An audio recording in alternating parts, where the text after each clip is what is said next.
कसा निसर्गाचा नजारा आहे. पाठीमागे मस्त हिरवे हिरवेगार डोंगर.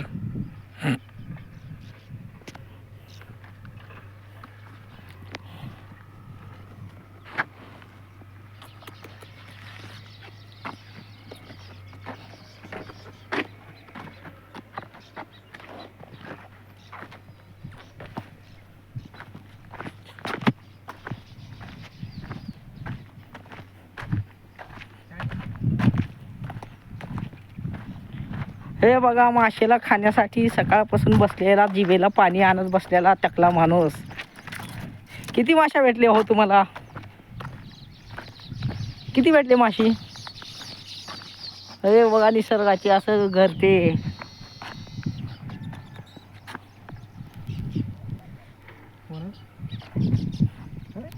हे मदन कांबळे करोडपती आहेत, पण माशीमध्ये जीव अडकलाय.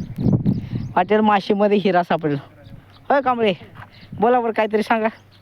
कधी डायमंड सापडला तर मी करोडपती होईल. दुबईला पळून जाईल.